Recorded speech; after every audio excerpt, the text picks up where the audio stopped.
the first face that I saw.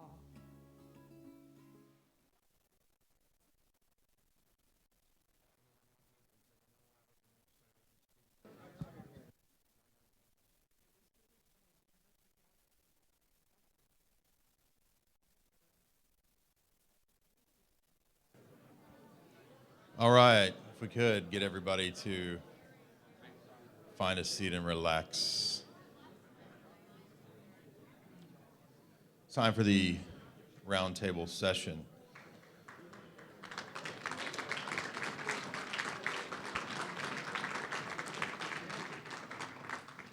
I had some requests for my Nicolas Cage impersonation, but I don't know if it's appropriate. Yes, sir. Thank you. Thank you for being here. My name's Nick Cage. Thank you. Listen, I want to introduce the next real host. His name is Daniel List. And he is the dark journalist. And he's the real host. I'm the clone fake host that stood in for him. So Daniel, come on up, and he's going to ask us some questions, and then we're going to scurry away for the panel. First of all, Jay did an amazing job while I was trapped in several cities. And all I can say is what I've wanted to ask Jay the whole time is what he thinks of the movie They Live, which I know is a favorite of Catherine's. And everyone up here will know it. So in 2 minutes or less, Jay, They Live. Well, I think I've had 5 people come up to me and ask, why have you not talked about They Live? And my response is, it's part of the cover-up. I was told, don't talk about They Live. Not really. No, I love that movie. It's great. All of John Carpenter's movies are a blast. The only reason I haven't gotten to it. That's the only reason I haven't talked about it. There's no intentional avoiding of They Live. But no, there's probably no better movie that encapsulates pretty much everything that we've heard from these speakers. So everything from secret technology, a breakaway civilization, everything dealing with the monetary system, the consumer society that we're in, Hollywood, the deception from Hollywood, programming us. It's all in They Live, and that's a great film to deconstruct everything that we've seen in this program. So definitely check that one out, and look forward to jaysanalysis.com. I will have a They Live analysis coming soon. So be sure and check out my stuff there. And Esoteric Hollywood, which is my radio show every Tuesday to Friday night on talknetwork.com. Nicely done. Thank you. And I believe him about the They Live. What do you think? All right, so we're going to do the round table. And, you know, the conference has been unbelievable so far because even though I've been stranded, I've been able to tune in via the live stream. So I want to welcome everyone on that live stream. I know what you were going through. And everyone here, it's so great to see everyone here, especially when I think of the amount of money and time that's been spent trying to keep you in the dark about what's going on there. And then I see all these people come out in the middle of Bastropocalypse. And I'm very encouraged, so thank you. We're going to find those truths together right now.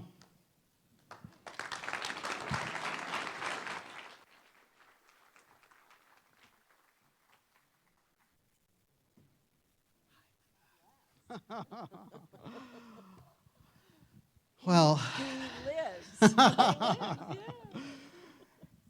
is this a dream panel? Unbelievable. For me, it's a dream, let me tell you. I feel like I'm on the set of the Dark Journalist show. What's going on? You know, right off the bat, something that's been occurring to me as I've been musing about the conference and everything that's going on is the main question that I have, and I want these fantastic researchers and writers and speakers to respond to and give us some of their thoughts and all that kind of deep experience that we really need, is secrecy. What about secrecy? What would happen? What is the weakest link in the chain of the secrecy and how deep it goes? Where is their main vulnerability on secrecy? I can start? Yeah, please do. I have, is it on? No. Testing. There. Robert. In the last 2 to 3 years, exactly what Daniel is asking, what is the weakest link in the hold of government and intel on all of the non-disclosure agreements and all the threats, and you will go to prison and your family will have no pension? What I have been seeing for the first time in my career is a bubbling up anger in the people who have been seeking me out, who have been working, whether it was for NSA or DIA or NRO or the government or military. And it is as if something has been unleashed, and I don't pretend to understand why, but the anger that used to be was more in the FU category. Now it is, I want to talk to you, a reporter, about what I have seen, what I have heard, because what is happening on this planet is not fair.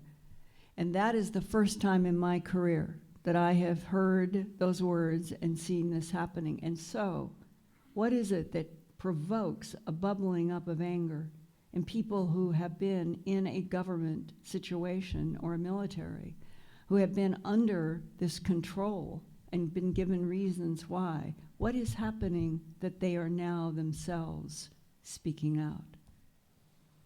That's really fascinating. Well, there's a lot of sharing of information. What do you think is the weakest chain, the weakest link in that chain, Catherine? Okay, so I would say that there are 3 weak links that are, they look tangential to what we're talking about here, but they're not. The first is healthcare. So the place where people are willing to literally walk and fight the machine is on anything that relates to the success or health of their children. And I don't know if anybody's seen the latest, Ty Bollinger has put out a big series on the truth about cancer. Oh, yeah. But that's a perfect example where you see almost everybody suffering from healthcare, whether it's bad healthcare service or money, and that's a place where you can break through on the paradigm. The second one is Common Core. I know Joseph has written and talked a lot about Common Core, but people are realizing their children are going into a system, they're paying for the system. Property taxes is a very big item in everybody's expense budget. They're paying for this system, but they're putting their children into a system that will literally ensure that their children fail. And they won't allow that to happen. One of the greatest successes against the machine in American history was homeschooling. And that was parents saying, nope, I'm not letting you do this, nope. So I am very hopeful that we might get real large-scale walking away. And then the third place is on the money, because when you pull your kids out of school, it's time to get everybody together along with the mayor and sheriff and go down to city council and say, we want to put all of our property taxes in escrow. Why should we pay for something that we're not using? Nobody's showing up at the high school.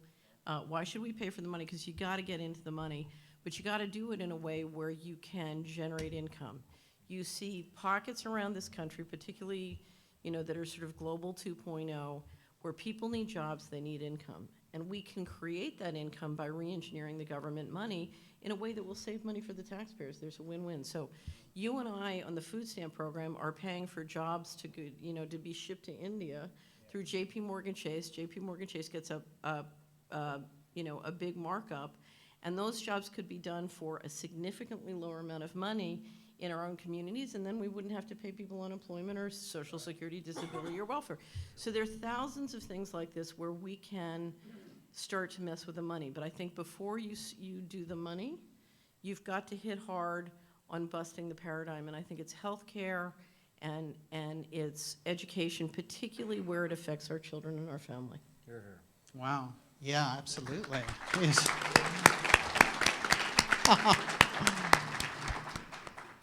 See, it's worth traveling through Bastrop apocalypse to hear that. Joseph, you are writing a book on Common Core. It's done. It's at the publisher. And I've had a sneak preview, and it's fabulous. Wow. Yeah. And she wrote the foreword. Oh, really? Yeah. I didn't know that. Yeah. Fantastic. I agree with Catherine. I think Common Core is a huge part of the system they're trying to put into place. But I was talking outside with a gentleman after my presentation. We'll just call him Mr. B. He said something that just really resonated with me. The national security state is the national security problem. And if you look at Common Core, the way I looked at it in the book with my co-author, the problem with Common Core is it's another peg in the national security state. And it's also something that's going to dehumanize us. And I've encountered the same thing that Linda has, this phenomenon that people are fed up with the system. The system's no longer working. Don't get me wrong, I'm not one of those that thinks that everything the government knows, every secret that it has to be disclosed. I think governments have a right and should keep secrets. But there's a difference between that and an all-pervasive surveillance state that is going to choke our creativity, choke our communities, enslave our children by turning them into dumb game-playing morons reacting to questions on a computer screen. That's not education. So I'm in full agreement, you know, with the other two. There's really nothing I can add other than agreement to what they've said. It's like choking souls, and It's once choking you do souls, that, right. then it's the beginning Right. of the downslide. For Well, the gentleman I children. talked to put it in the form of choking creativity, and having been a college professor and having seen the forgive me here, but I'm going to throw all my cards down on the table. Without fail, my stupidest and dumbest students were education majors. Wow. They were the ones getting the teacher certification. And if you stop and think, I took education classes. We'll talk about that later. we'll Olav. talk about that after. There's this. always an I exception. wasn't an ed major. No, I'm talking about education majors. And if you look at the problem of American education, it's led to this national security state. And what it's also producing is a leadership class that is itself stupid. You cannot surround yourself, if you're the Rockefellers or the Carnegies, you cannot surround yourself with yes men that agree with your worldview and expect to solve the problems that we're facing. So the problem here, as far as I'm concerned, with education, which I think is a crucial problem to national security, to our ability to remain competitive and competent in space, I think it begins with education. And if you're a teacher out there and you've endured the hours of banality and nonsense that you have to go through to get a teacher certification, it's time to stand up to the doctors of education and the principals and fire them.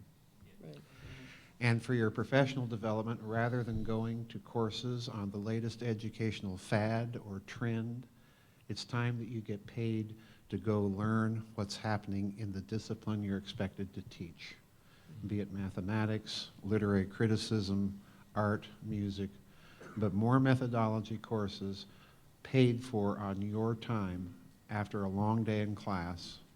That's not the solution. And I laid my cards on the table, and I'll shut up. Yes, and Catherine, you're going to follow up on that. So you know, the problem with what Joseph is saying is I think he's too kind.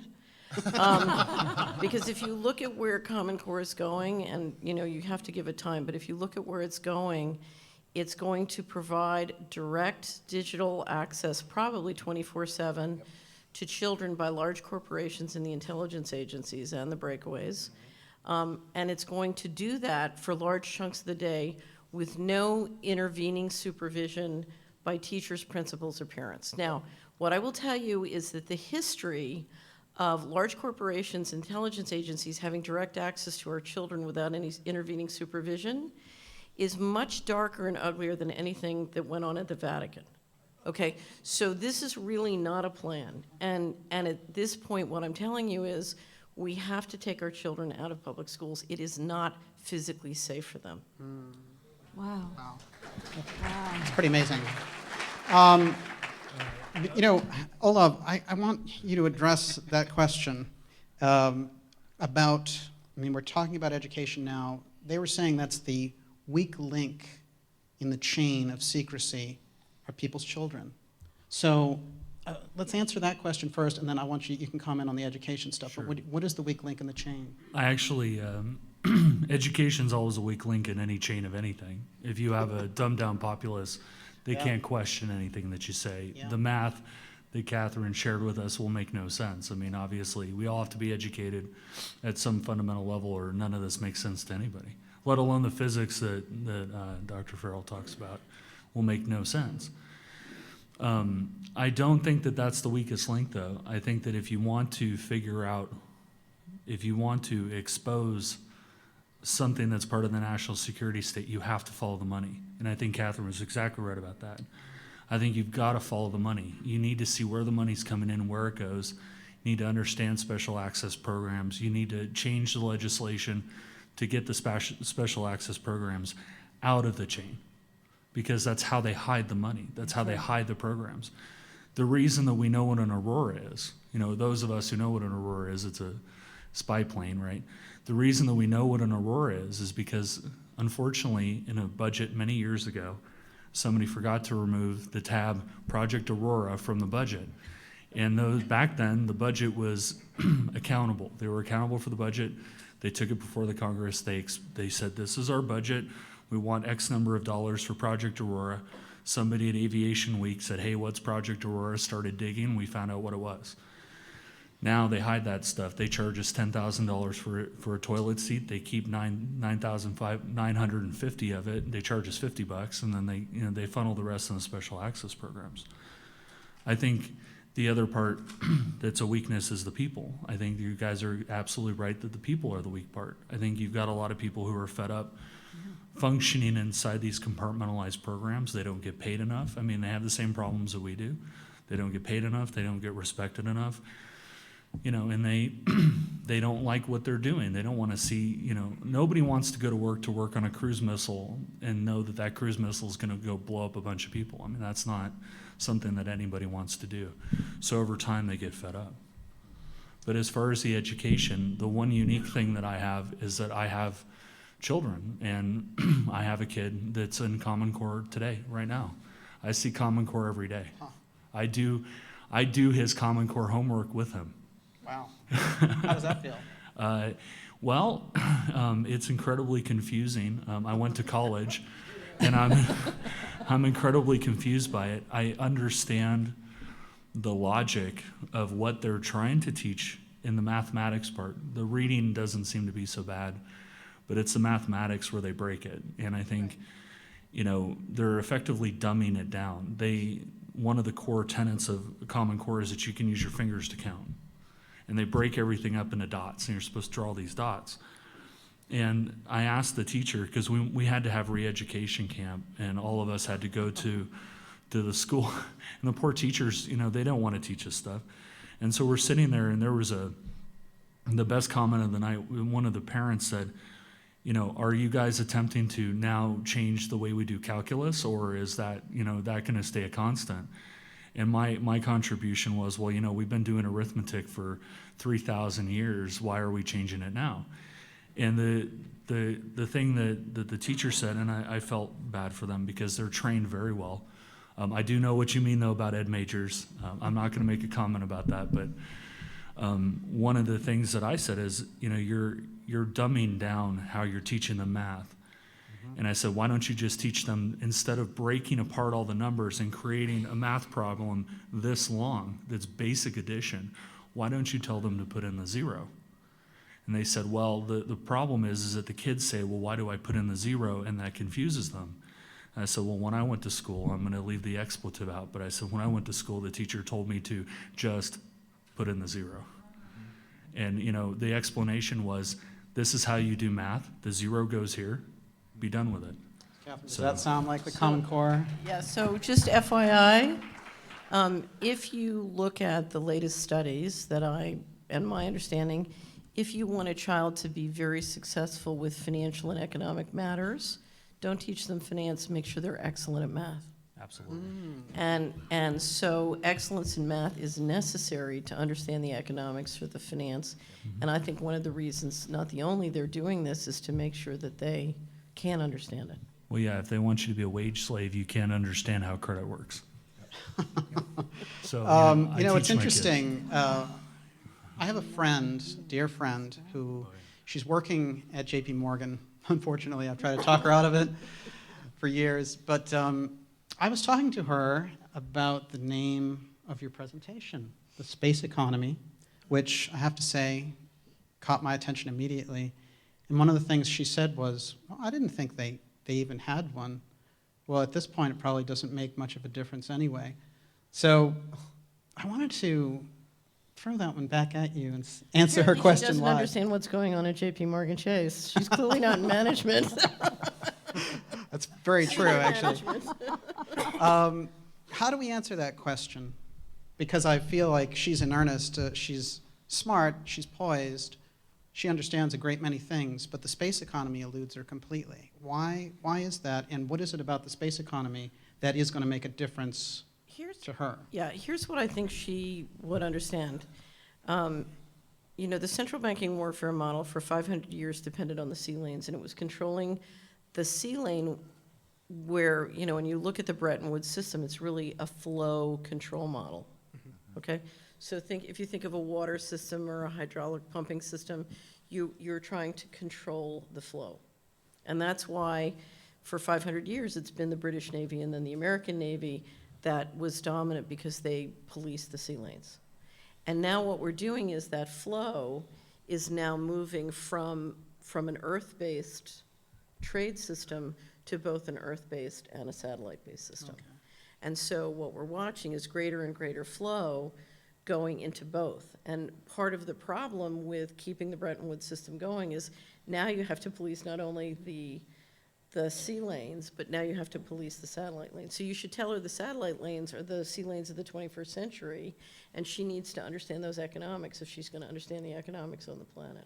Which, if she's trading derivatives, it's better she not know, so you might not want to bring that up. She might lose her income. Yeah, when I was listening to you talking about, is the trade confined, is it a closed system, or is it open, and could it involve ETs? Right. It was only a month and a half ago that I was interviewing Lynn Buchanan about all the remote viewing that they had been doing.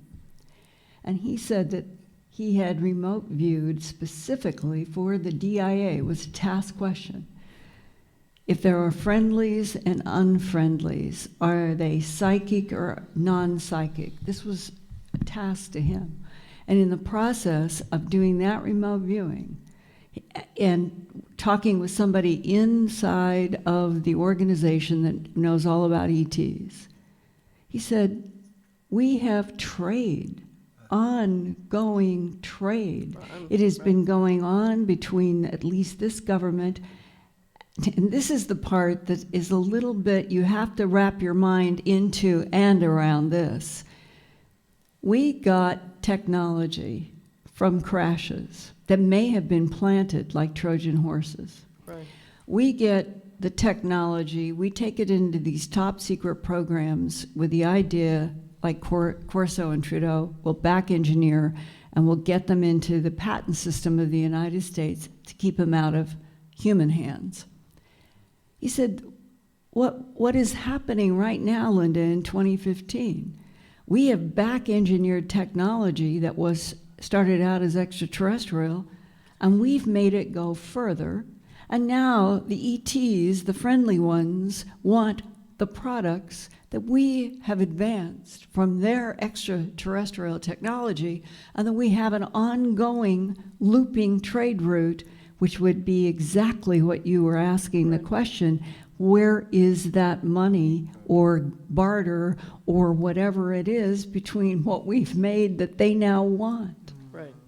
So, can I? Yes. Okay. Please. So everyone knows Elon Musk warned about artificial intelligence. Yes. And I think, you know, I don't pretend to look into what he was really thinking, but what I will tell you is I think artificial intelligence is wildly dangerous. I know. Because you are opening up backdoor control to alien civilizations and interdimensional forces. Exactly. And we don't begin to understand how to deal with that or control it. And I think that's, you know, Musk was very careful in his words, but when he said basically you have to worry about demonic forces, he was exactly right. And that's why this stuff is very, I mean, if you think cyber hacking between the US and China is bad, wait till you get into interdimensional. And it's Olav, very bad. you've done some stuff on artificial intelligence. Where are you going with that? What do you think of that? I think the real danger of artificial intelligence is artificial intelligence, the day it truly exists, whether it exists now or not, I don't know. One system passed the Turing test, which is a critical test for self-thinking. Some people think that it was rigged. It may have been. The true absolute problem with artificial intelligence is that it's cold and it's calculated. Yes. Because when you use a computer, whatever you put into the computer is what you get out of the computer. And it's completely detached. There's no emotion, there's no compassion, there's no generosity. It basically comes down to the fact of, well, the AI system decides that this city is consuming too much power, so it will shut off the extra power that it's consuming. I find that to be a fairly dangerous concept, and and it's not. The other problem with with AI is that it functions once it becomes functional and becomes self-aware. The first thing that it's going to do is worry about its own survival. So in doing that, I mean, it's Skynet, right? In doing that, it's going to create a system like an octopus. Right. And it's going to automatically start replicating itself to prevent destruction. So you have this system that has no emotion, that's replicating out of control and infecting, like a virus, everything that it can find, because it has to control resources. Because cutting off resources cuts off itself. It's like cutting the head off a chicken. When you mentioned replicating there, it made me think, Joseph, of these strangelets that you've written about. Can you tell us a little bit about the CERN strangelets? I need a translator for Common In Core. 5 seconds. 5 seconds. Strangelets are, there's a conspiracy theory out there. Cork gluon condensate is something that there's all these conspiracy theories out there about CERN producing strangelets. Well, strangelet is a kind of state that plasma physicists, particle physicists think exists shortly after the Big Bang, and there's a party out there that thinks that CERN is trying to produce these things. And in fact, if you go online and read the actual CERN statements, you will find statements where there were statistically minimal, I mean, just a billion times tinier than infinitesimal, okay, probability that they would create these things. It would be like the particle equivalent of gray goo in nanotechnology. These things would just replicate and replicate and replicate and eventually swallow up the Earth. Right. Swallow up the earth was that last line. So we know what we're talking about here with the strangelets. My whole approach to CERN is very, very different. Yes. I take the view that maybe the particle physics is a cover story, and that there might be something else altogether going on. Well, let's go into that, because I think this all is leading us into CERN, actually. And CERN, there's something about this, which is you pointed out in your latest book, which is a fantastic book. I have to tell you, I've been reading it on the plane, and it is, just incredible that you looked at this budget and you said, $6 million. Yeah. Yeah. This is a military-style budget. It's a military-style CERN. budget. And the other thing you addressed was this fascinating sort of exaltation, this awesome feeling of the scientists and the PR around it, as if it was some kind of savior of humanity. Well, yeah, This is CERN, the Hadron Collider that we're talking about here. In Geneva. In Geneva, yeah. It is true, you can go online and find publications of certain scientists extolling CERN, and they're writing in this religiously ecstatic language. They call it a cathedral and a temple and, a magnificent, man's most magnificent, and on and on and on it goes. And then it doesn't take much digging to find out that the discovery of the Higgs boson, there were some scientists questioning, the legitimacy of that. But my real problem, I'm not a scientist or anything like that, and I'm looking at this machine, and we're spending more and more money to take essentially smaller and smaller particles and smash them together and pick the gnat you-know-what out of the pepper and call it something significant that the standard model predicts. And this is where my difficulties and their philosophical difficulties begin, because you're looking at a military budget for this machine to find smaller and smaller building blocks in the standard model of physics, okay? And I'm looking at the machine and I'm seeing something very different. The Large Hadron Collider, if you don't know, is a machine constructed of 5 actual particle accelerators. It begins with a linear accelerator which injects the proton stream into the other 4. And then the final 2 stages, you've got, of course, the Large Hadron Collider, which is that 27 circumference collider at Geneva. And above that, there's another particle accelerator called a proton synchrotron that is above, several meters above the Large Hadron Collider.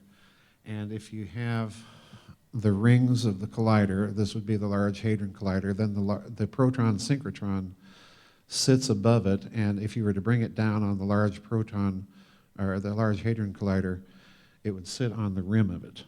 Okay, so it's canted off the axis of rotation of the Large Hadron Collider, is what I'm saying. And if you look at the magnetic field strength of the Large Hadron Collider, I think it's something between 8 and 10 Teslas in some of its detectors. You're dealing with a magnetic field that is several times more powerful than the local magnetic field of the planet Earth. Wow. And this is where my problems begin, because it's the magnetosphere of the Earth that protects us from solar radiation. It's part of our environment. It's part of what maintains life on this planet, that drives the weather systems. And that magnetosphere, in turn, is coupled with that of the sun.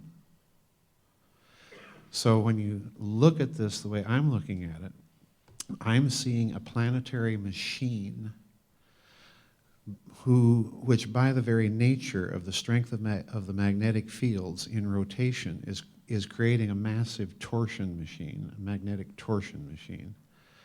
And that is embedded in piezoelectric rock in Europe.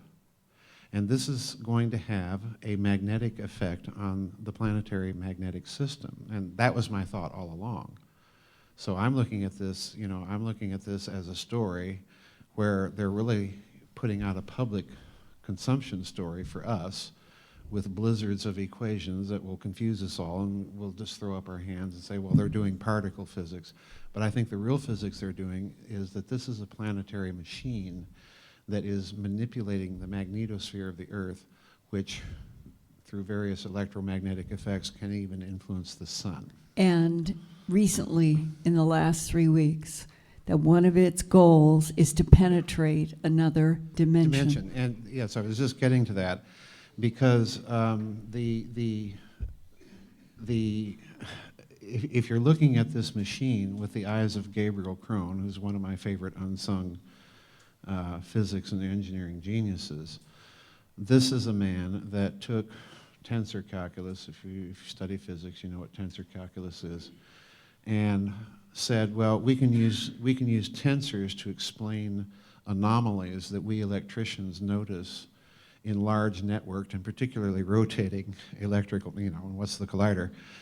Rotating electrical machines. But here's the curveball. The tensors that we must use to do this are hyperdimensional. In other words, they're mathematical equations in more than 3 spatial dimensions. So the Hadron people have finally come out and said and admitted, well, yeah, we might be looking for extra dimensions too. Well, yeah, duh. You're playing around with a hyperdimensional machine to begin with, So, I think the whole thing is the particle physics thing is a big cover story, and all the particle. Did they find the God particle? They gave a Nobel Prize to Higgs for predicting the Higgs, and somebody claims to have found it. I have misgivings. I have misgivings that that's what this huge machine is really all about. And here's the curveball, folks. They want to build a bigger one. Huh. Yeah, China wants to build one. Germany wants to build an even bigger one.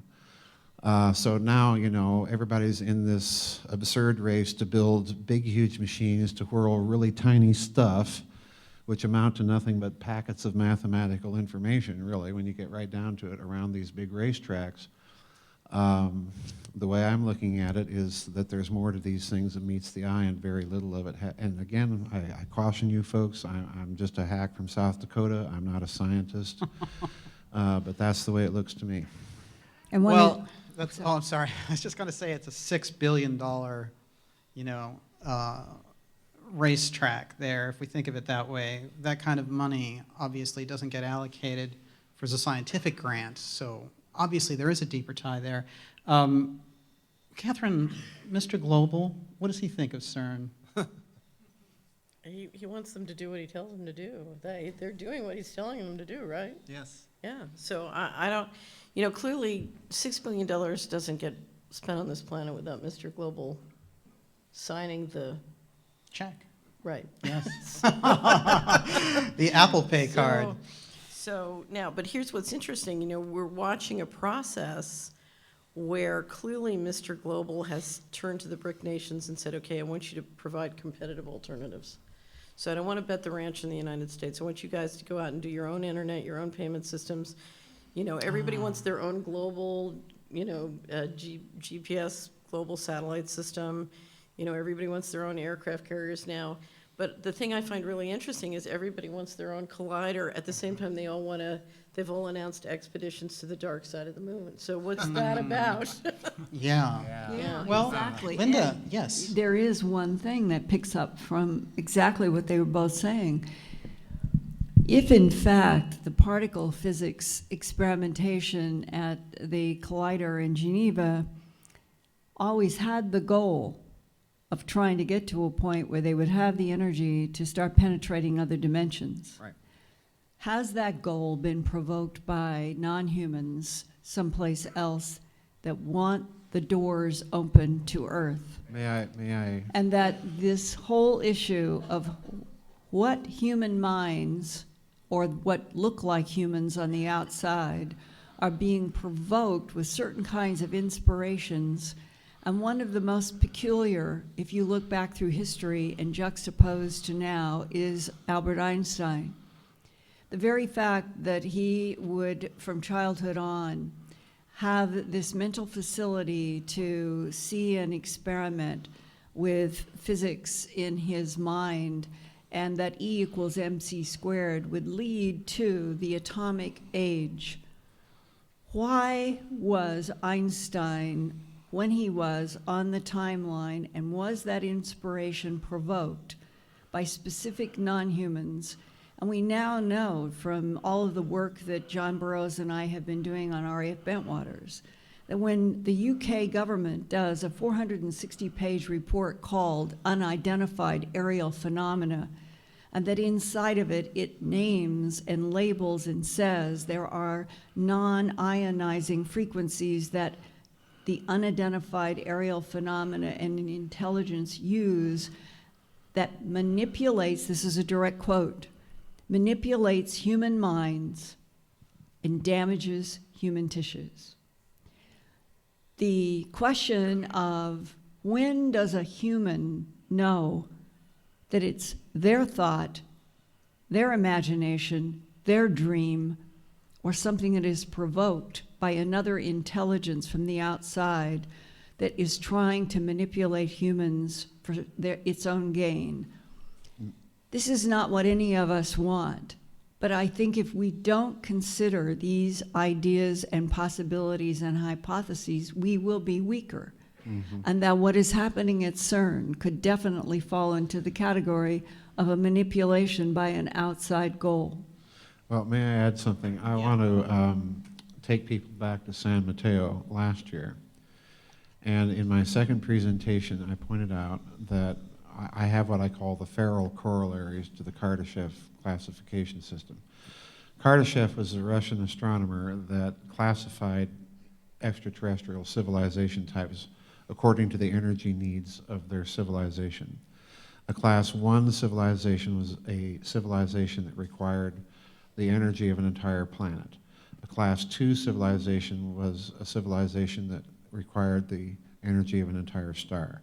A Class 3 civilization was a civilization that required the energy of an entire galaxy. Now, my corollaries are, if you're in the national security establishment, a Class 3 civilization isn't going to be interested in us. But a Class 2 or 1 civilization might be, and here's why. If you're in the national security establishment and you think you're dealing with that kind of civilization, then you need to do what I suggested here at this conference and last year, a bit of space gunboat diplomacy, and demonstrate a human capacity to engineer systems of those scales.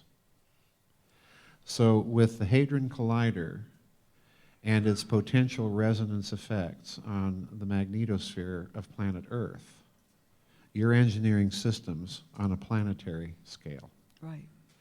And by dint of the fact that that magnetosphere is in contact with that of the sun in a complex, and please note my words here, and Dr. LaViolette points this out so many times in his works, by dint of open physics, open systems physics, by dint of the fact that the magnetosphere of the Earth is in a complex open systems relationship with the sun, it is conceivable, in my mind, at least theoretically, and again, I'm not a scientist, that the Hadron Collider, by dint of its huge electromagnetic fields and the fact that it's embedded in a piezoelectric rock and a piezoelectric morass in a nonlinear medium, in other words, by dint of all these facts, it seems at least possible to my mind, to my layman's mind, that this might be a machine capable of engineering or manipulating effects on a stellar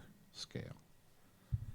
Now, I mention all of this because someone else out there is thinking the same thing and has been correlating dips in the local field strength of the Earth's magnetic field in the northern hemisphere when CERN is turned on.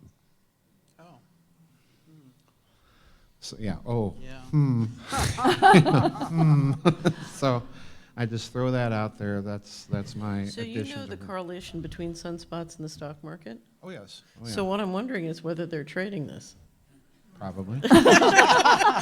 And KIC 84, that big star, Yes. 1,480 light years away. Yes. They're now looking at seriously why, over the last 4 years, has it gone up and down, up and down, up and down in brightness, Yes. of which one of the dips was 22%.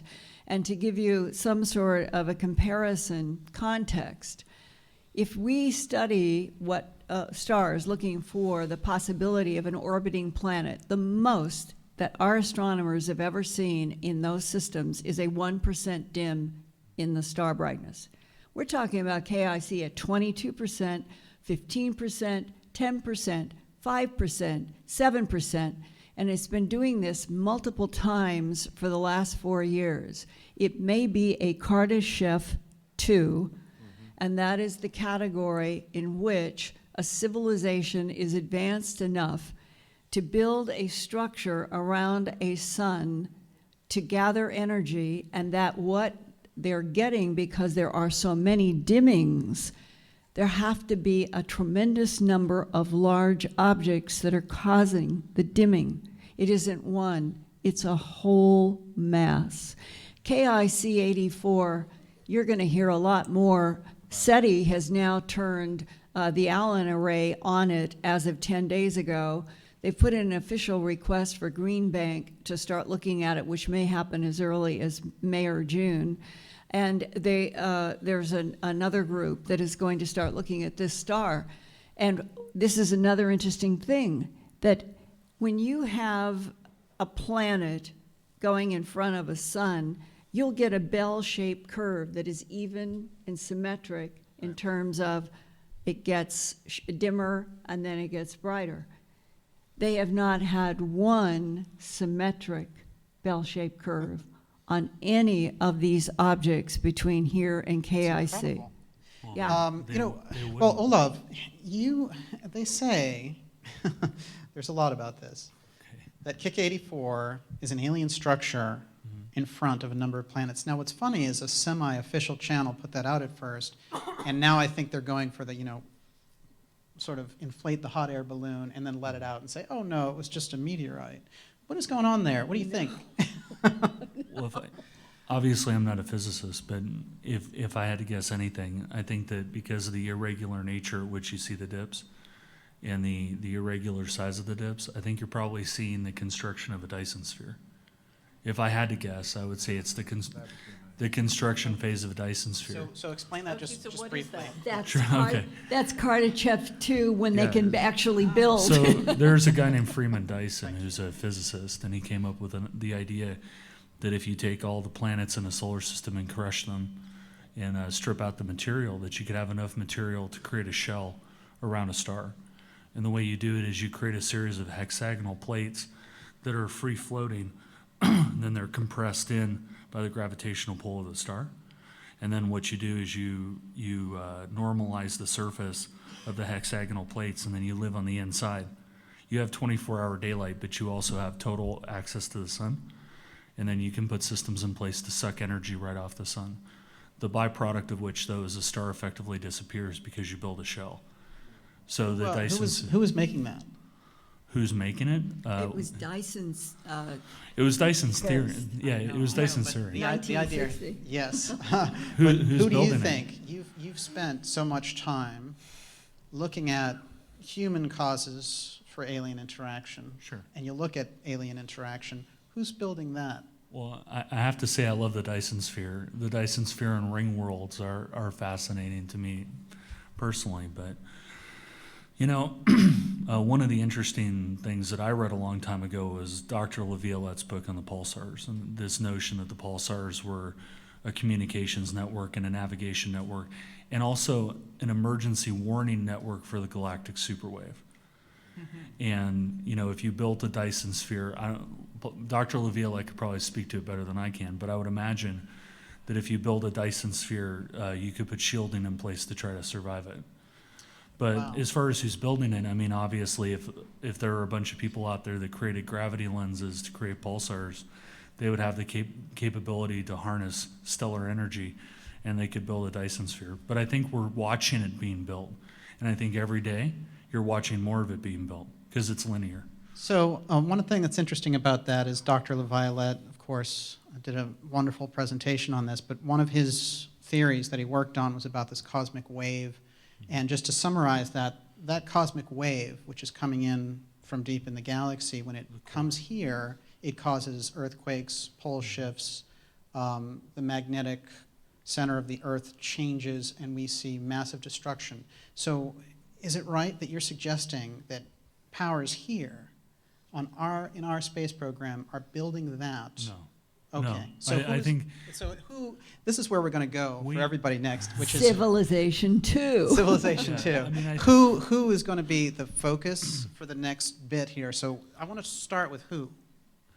I think in the case of that star, I think we have the technical and the theoretical capability to build a Dyson sphere. If we were starting construction of a Dyson sphere or participating in it, you'd see planets disappearing because you need mass on that scale. I think whoever's building that, I would imagine it's a Dyson sphere or a ring, but whoever's building it lives there. That would be my assumption. So it'd be aliens, is what you're looking at. Okay, the aliens. Joseph, One type of alien. one type of alien. Civilization 2. Civilization 2. Joseph, you have talked about the cousins. A lot of your work isn't dedicated, frankly, to finding out about aliens and alien research or alien abduction or anything like that. And yet, there's this vital research you've done on the UFO and on the cousins. So the who part is starting to get to me on this one. I think it would be nice if I could get a summary from each of you about who. And when I think about your work, I think you're not really looking for that, the gray alien. No. So what is it that you see out there? I'm a text person. And if you go back and look at ancient texts, there are the predominant descriptions of anything that we would consider to be extraterrestrial are of three basic types. One, in Mesopotamian culture, is a fish god. Mesoamerican culture has the feathered serpent, Quetzalcoatl, Viracocha. And then you have humanoids, essentially, either larger and some very Wisdom bringers. yeah, larger, or in some very few cases, smaller versions of us. And it's that group that fascinates me the most, because in terms of all of the textual indications that we might be chimerically, perhaps genetically manipulated or engineered into existence, the easiest material to do that with would be a close genetic cousin, another species of Homo sapiens within the genus Homo. We're Homo sapiens sapiens. Well, if you stop and think about it, the easiest way to do that would be something close to us. And it's interesting to me, if you go out and read ufological literature, a few years ago, there was a set of documents that appeared at a fellow's name by the name of Cooper, the so-called Cooper-Cantwell documents. And I have a few of these in SS Brotherhood of the Bell. Amazing, amazing book. And there's one statement in one of these documents, I forget which one it is, that says, and this is obviously being said as the opinion of a scientist, and I want you to consider the breathtaking nature of this statement, because I'm not concerned whether the documents are authentic or not. I'm concerned with their contents. And what the statement says is we must consider that there might be a higher order between biology and physics. And this is a scientist talking. This is the language of a scientist. It's like a mathematician looking at the inadequacy of human mathematical language to describe it all in one equation, so to speak, and calling for a higher order topology or a higher order mathematics, a language more capable of dealing with more concepts. So I'm looking at this statement, and here's a scientist saying, and I believe it was a biologist, saying that we need a higher order look, we need a higher order model that is able to unite in a very fundamental, simple, elegant, conceptual way the biological and physical sciences. Now, for someone to say that in a document that's fake or deliberate disinformation means that they had to have a high degree of scientific training. And again, if it's authentic, it makes you think. So I'm thinking that insofar as we might be dealing with anything like that, it's more likely, to answer your who with a big, huge speculation, it's more likely that we're dealing with something that looks like us, walks like us, talks like us, quacks like us, than anything else. It would seem to me human nature that we'd be more inclined, if we're confronted with, a smorgasbord of potential extraterrestrial species to deal with. Who are we going to deal with? Well, the ones that seem most familiar. Fascinating. Yeah. Catherine, this is really amazing to me. You have the most incredible resume, Wall Street, Washington. You're in that financial, business, economic world now. You will come forward and discuss UFOs. What does that business world think, those business contacts and those people in that world, when you talk about UFOs, which can't be the most popular topic there in those realms? And what is compelling you to step outside of that box? You do it on so many issues like the black budget and secrecy, political corruption, and the myriad of things I've learned at Solari University. But UFOs was a very bold thing, even still, for you to come out and talk about. Why would you put that on the agenda? I think what I'm interested in, when you deal with money and investments, unless the investment succeeds, you lose your money. So it tends to force you to want to look at reality, because if you invest based on the official reality, you're going to lose a lot. I mean, a lot of people over the last 20 years have lost a lot of money investing in the official reality, and the official reality wasn't true. And what I see, believe it or not, I have a sub-expertise in financial fraud, so I used to call myself the cleaning lady of financial fraud. And when you clean up enough fraud, it builds a tremendous desire to protect people from fraud. And what I see is one of the greatest causes of fraudulent exploitation of people financially is they don't understand the hidden system of finance. They don't understand the black budget. And it causes them to make terrible decisions because there is this gigantic material emission. And I was trained, you know, when you are trained as a young associate on Wall Street, one of the things you have beaten into you is the concept of material emission. And we talked about it last year at the conference. Under 10b-5, if I encourage you to make an investment and I fail to disclose to you something that is material to your assessment of that investment, that is a criminal felony, and I can go to prison for that. Wow.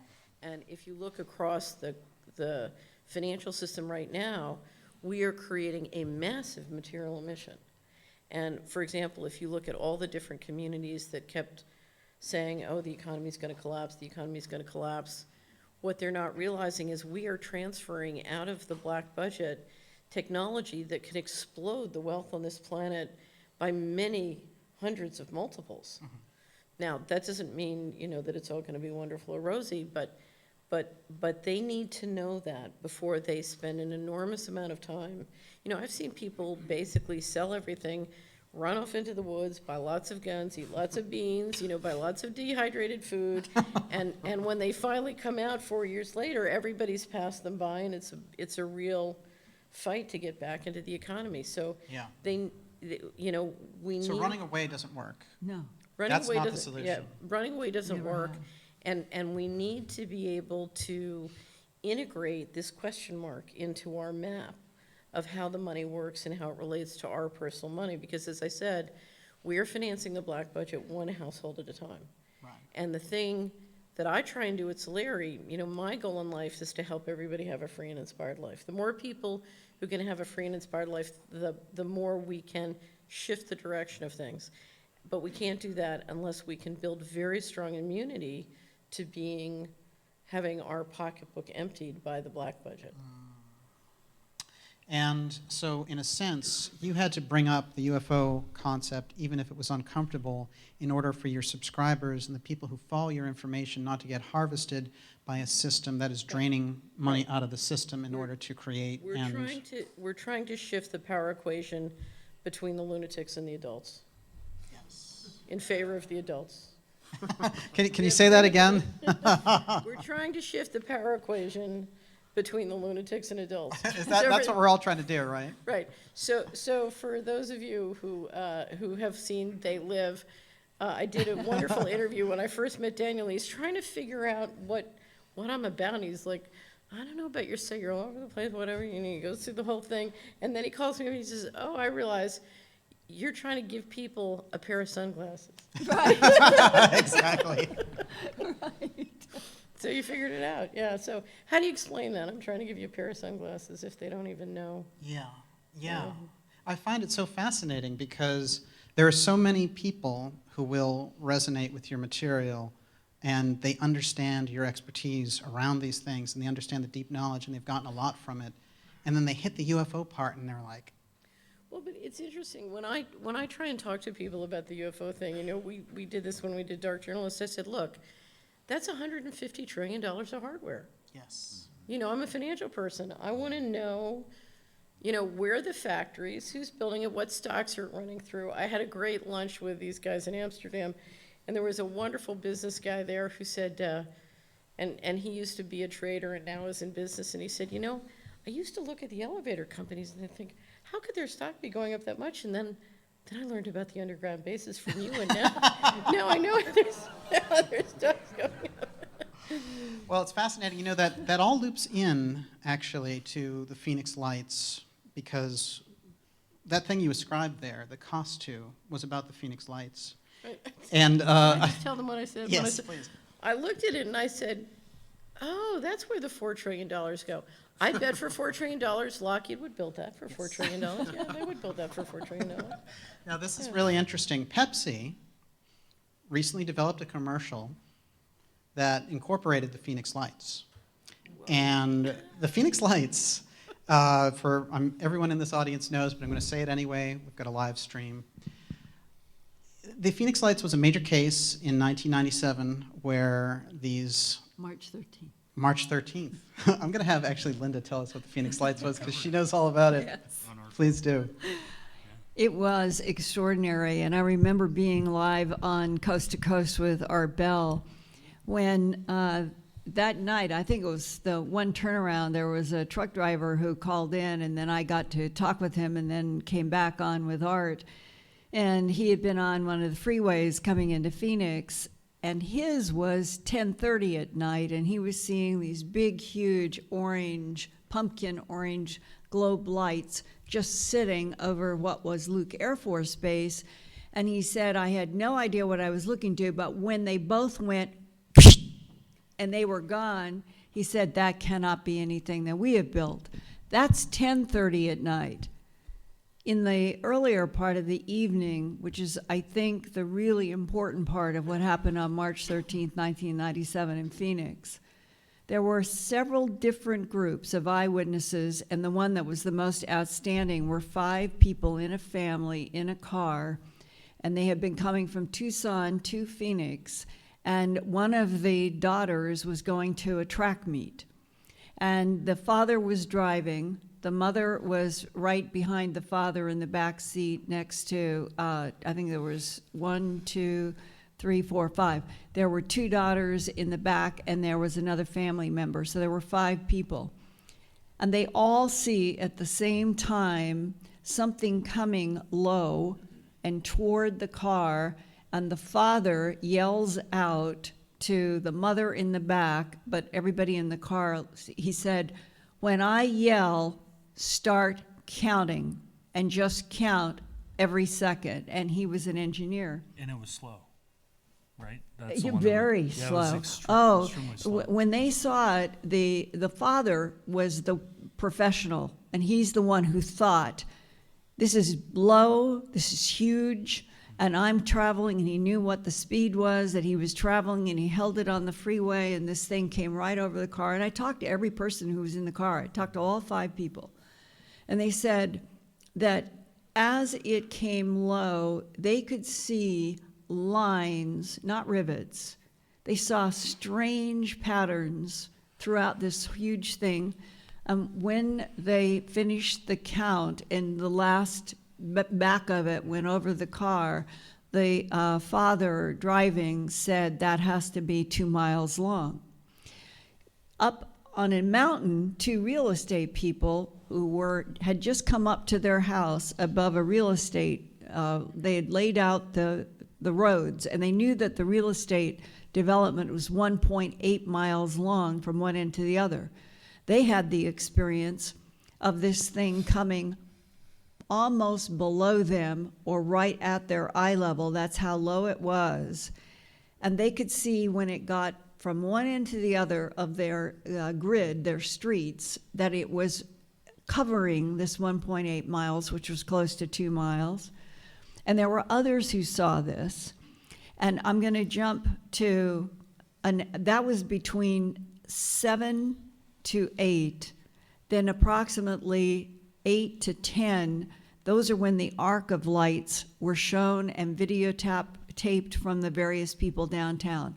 So you had 2-mile huge triangle, you had the arc of lights, and then you had those huge orange glows. The truck driver wasn't the only one who saw them over the Luke Air Force Base. The eerie, really spooky part was that the next day, because I had been on the radio with Art that night, I had been to a Cranford, New Jersey, what they called boutique computer maker, who was contracted with a department in the DOD, Department of Defense. I had been to see them on a completely different story. It had to do with something that had happened, and they were making boutique computers, meaning that when DoD would say, we need a computer that will do X, this was a company in Cranford, New Jersey, that would make these very special computers for DoD. The next day, after March 13th, 1997, I got a call from that man that I had been in his company, had interviewed him, knew him. He called and he said, I can't stay on the phone very long, Linda. I'm sure you're tapped and I'm tapped. I just want you to know that last night, while all of that was happening in Phoenix, one of our most critical Department of Defense satellites was melted by a UFO. Click. Now, what does it all add up to? Wow. Yeah. And was the triangle in Lynn Buchanan's friendly or unfriendly category? And what about the arc of lights? What about the orange lights? And what would have melted one of our DoD satellites? The friendly, unfriendly category in all of this is always there, and we're always trying to figure it out, and it was involved with March 13th, 1997. But when people say, aren't you afraid? No. No.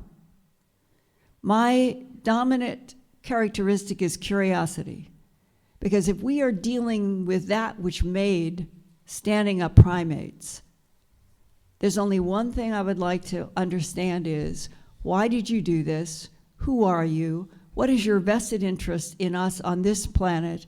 And that whoever made us, it is about time that all of humanity understood the truth and was freed, even if this is a universe that plays below the belt. Yes, yeah.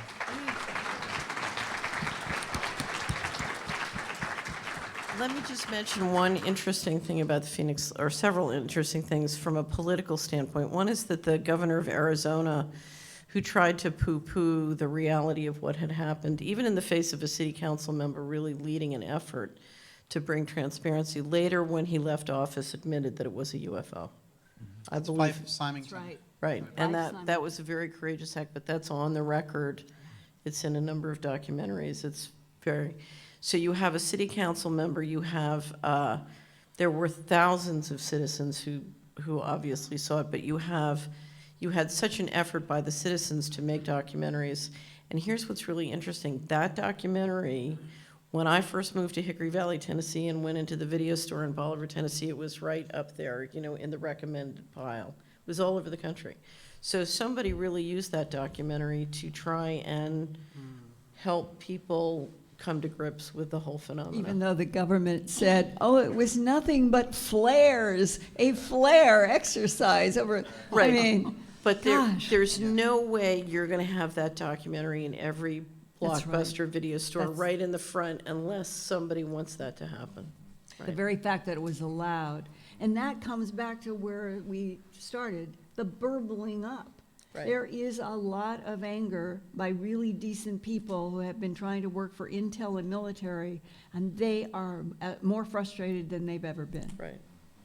You know, I wanted to mention that there is somebody special in the audience, and I don't know if they're actually still here, but if Douglas Caddy is here, I certainly would like him to come forward, and we'll give him time to do that.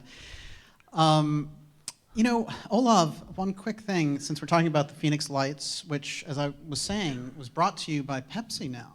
So I guess, you know, they're interested in the Phoenix Lights for some reason. Corporate sponsorship. Yes, corporate sponsorships are moving into space, and Richard Branson is just waiting for the aliens. You know so much about the Phoenix Lights. You spent so much time on it. Was it a man-made phenomena, or was it an alien craft? You know, by the way, I want to mention that when the apocalypse does come, make sure you go to the Cog Bunker, because they have Starbucks. You missed that part. Slide.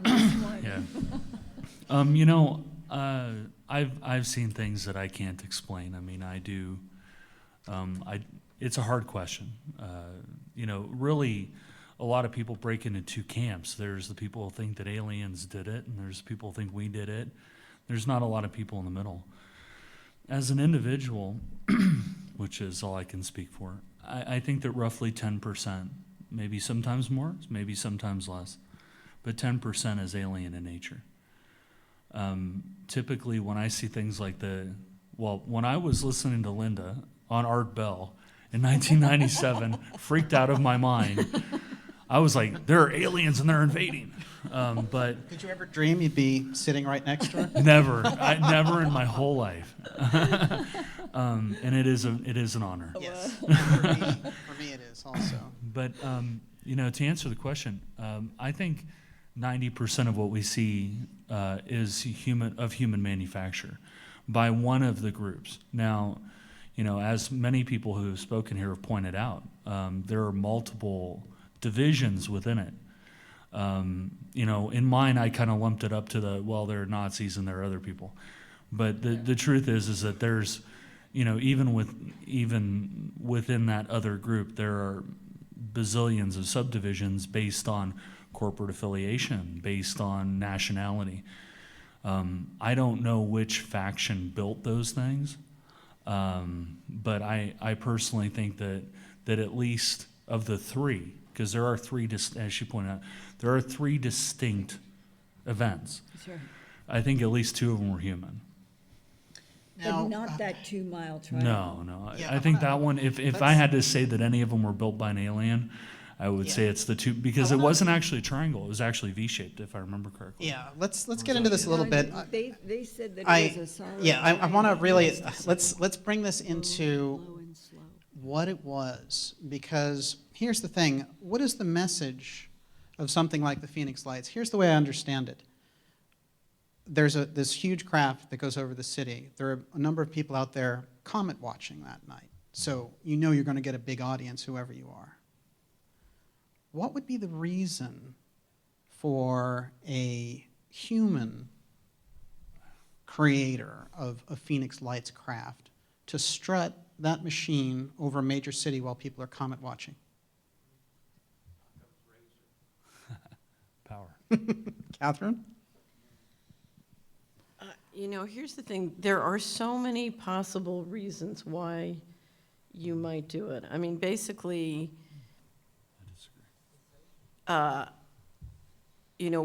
is to encourage obedience. Okay, it could be by the military, or it could be by the state or federal government. So one is treaty compliance, so to speak. Engendering fear. It's basically saying, we have a real problem with what you're doing, and we want, we want to enforce, but before we take physical action against you, we're going to remind you that we can. Oh. And we can do it in a way that can really subvert your authority. Now, I will say this, because I was on journalist, and I said, look, it's $150 or $140 trillion of hardware, and I had a great subscriber write and said, oh, well, it's not real hardware, it's holograms. So, Right. Yeah, here's the hologram escape clause. Right. Oh, they're just holograms. They're just that's hologram technology. So your answer actually was very good. You said, then whoever's doing those holograms has the control then. Because if you can do that, forget it. Right. So, I think obedience, one of the questions I had watching it was, is it possible that the invisible, that the craft itself had a problem, that it was either moving dimensions unintentionally or the invisible cloaking was coming off? So it didn't necessarily mean for that to happen. Accidental reveal. Linda. Jammed frequency. Yes. Linda, I want to ask you the same question, but using an off-world culture as the perpetrator of flying over the city and sitting there while people are out comet watching. What would be the purpose or the reason behind an off-world culture doing something like that? To me, the answer would have been that next day when the guy called and said that one of our DoD satellites was melted, because that would imply that we were either in collaboration with, it was a break in the Versailles Treaty, it was somebody's FU, and it was a serious one because it apparently damaged, I mean, a lot of valuable stuff. So if the non-humans are not making themselves in our faces every day and they're not landing, but they can hurt this government or any government very easily. And there is something about that I've seen through the animal mutilations. When a government is forced through law enforcement and every other level to lie, and the sheriffs know they are lying, and you sit across from a sheriff and says, I've had to tell total lies on this, Linda, and I'm admitting it to you. We're not dealing with coyotes, we're not dealing with disease, and we're not dealing with satanic cults. Then what you realize is that World War II, counter-intel got us through that war. Mm-hmm. We survived, and it was a terrible time, and I think it was involved with extraterrestrial manipulation then too. But you come out of World War II, and whatever the ante is about this planet, which means somebody has vested interests, and the vested interests seem to be at conflict. Otherwise, you wouldn't hear people who have worked in the government describe their work as being to monitor and analyze geopolitical territorial conflicts of 3 competing extraterrestrial civilizations on this planet, which I've heard. And we are forced, suppressed, kept completely in the dark. But if there are 3 non-human groups and they're fighting with each other, and there are geopolitical territorial conflicts, each of those 3 must have some vested interest in perpetuating the conflict. And it's exactly where you two also have come into saying what would be the reason for all that missing money in relationship to, is it a closed or an open economic world? And it seems to me it's becoming clearer and clearer. This has been an open barter system for a very long time, with humans only being one part. Joseph, and now we're waking up. Is that, wow, that is fascinating. Well, I think it's opening up some truth. Gee, that's something to consider. Now, Joseph, is this a Tower of Babel moment? Well, I got to tell you, I was at home listening to Art Bell when she was on that night, too. And I, too, didn't think I'd be up here talking about this with her.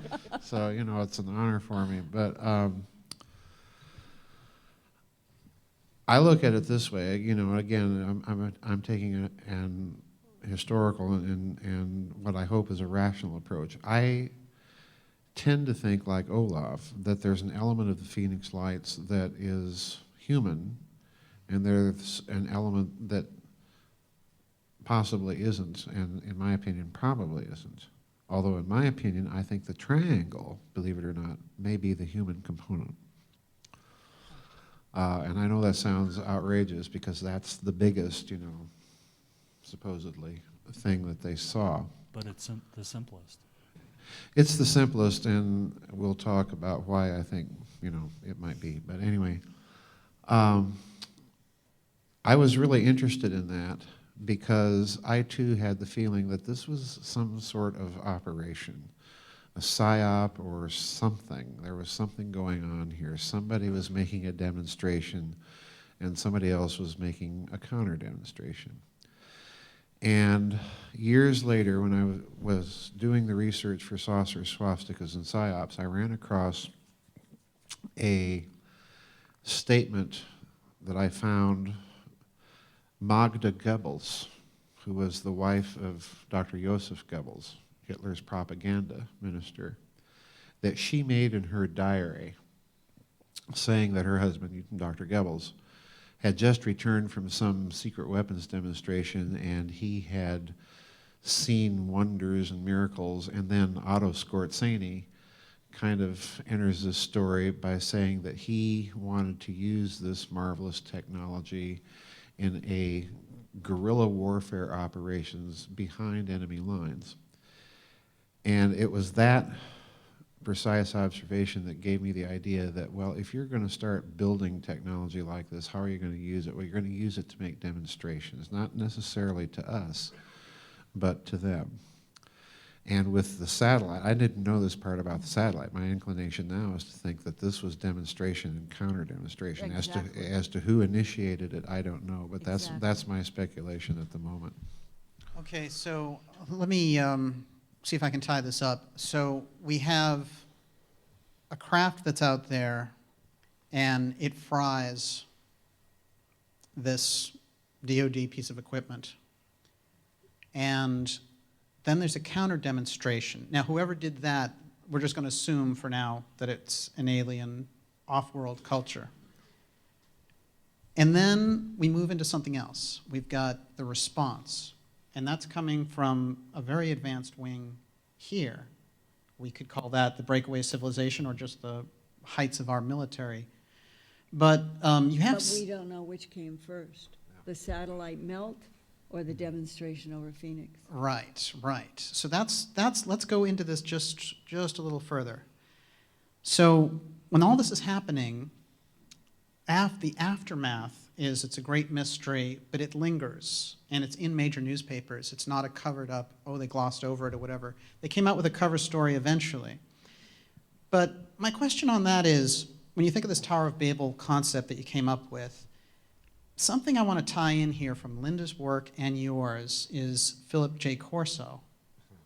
And so I'm going to try to do this in a condensed fashion, but he basically was this lieutenant colonel who worked in the Foreign Technology Office who came out and said, we've been reverse engineering this technology for a long time, and a number of things came out related to this, the microchip and so on. Now, a lot of people, there's a lot of controversy about it, but the one thing we can say about Corso is he was where he said he was. So we know that he had those high-level contacts, worked for Eisenhower, worked for Kennedy, and so forth.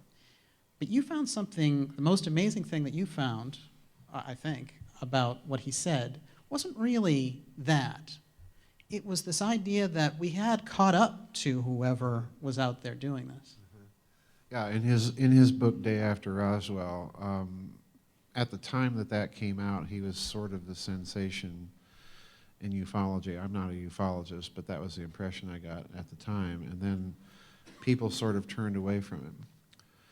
And the consensus now seems to be that they're very dismissive of him. I'm not, because I think that he was writing a very difficult book and writing it extraordinarily carefully. And I'm a person who spent 2 days with him, and I'm telling you, he's the real deal. And those that have been trying to dismiss are those that are threatened by the truth.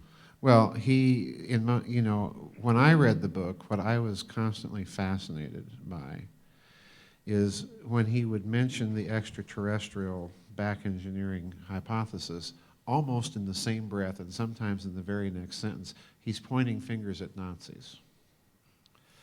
And this pattern is repeated several times in the book. So I thought, well, everybody else is jumping on his ET thing. I'm going to look at his Nazi thing.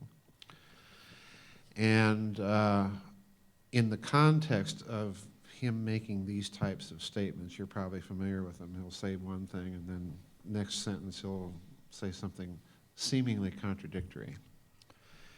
And in the middle of this context of statements, he makes a statement that, yes, this was the whole purpose of mutually assured destruction, in his opinion, in building all of those thermonuclear warheads that the United States and the Soviet Union and other countries were stockpiling during the Cold War, wasn't about the mutually assured destruction of the United States or Soviet Union. It was if ET came and invaded the United States, the Soviet Union would have enough warheads to prevent them from taking over the rest of the world. And conversely, if they invaded the Soviet Union, we could do the same. So in other words, it wasn't mutually assured destruction the way we've been taught it at all. It was mutually assured destruction for an invasion to prevent any invader off planet from coming on planet Earth and destroying us. That's fascinating. That's fascinating. And then he goes on to do something else, and that is this situation continued. And stop and think of it. Remember what happened just prior to the end of the Cold War, all of a sudden, the United States and the Soviet Union began dismantling thousands of warheads and sending inspectors to each other's countries to make sure that we were really dismantling our warheads. They talked Now- at one point about bringing that down to zero. To zero. Gorbachev and Reagan, yeah, you know, their aides were horrified. You know, they were in there negotiating, and well, let's get rid of them altogether. And when I heard that, I thought, even Ronald Reagan and Mikhail Gorbachev, in whatever sibyllitic state of synesthetic synesthesia that they were in at the time, couldn't possibly have been that stupid. There's a reason they're doing this. And I thought, well, this has to be because they've got something better. Yeah, Star Wars worked, you know. So you read in Corso, I'm thinking this, and then Corso's book comes out, and then he says something true that I find today, and you probably do too, truly amazing. He says, well, we managed finally to stalemate the ETs during the Reagan administration, and that's what SDI was all about, something like that. That's Remember right. that statement? That's and, right. and what really grabbed me there was, oh, so we were at war? Yes. Yes. Yeah, right. Gee, you know. It's called a secret war. It's called a secret war, yeah, you know, and here's this lieutenant colonel saying these, lieutenant colonel in the Army saying these things. But I'm inclined to believe them because in his statements concerning Nazis, you can go and find all the technologies that he lists as coming from ETs, and then in the very next sentence he'll mention Nazis. Well, every one of them, with the exception of Kevlar, came from Nazis. So it's a very cleverly written piece of work.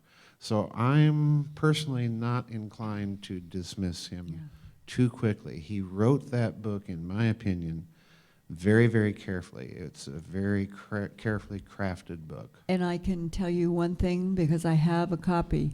He sent me a copy of his original, handwritten, entirely handwritten.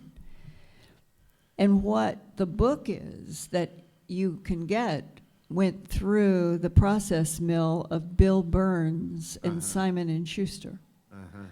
And when you read his original handwritten, this is a person who was handpicked by General Arthur Trudeau, who was one of the few friends that Eisenhower truly respected from World War II, because General Trudeau, I believe at that time, was the only PhD serving in the Army and was a general.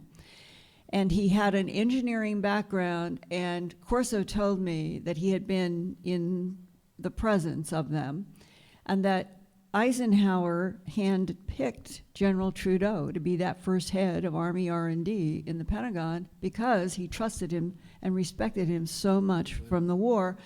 Trudeau knew Corso from the campaign in Italy. So that was the world then, when those that had served in the war, they knew by fire who they trusted. Here is another thing that Corso told me, in sitting across from him at a table close, seeing his eyes.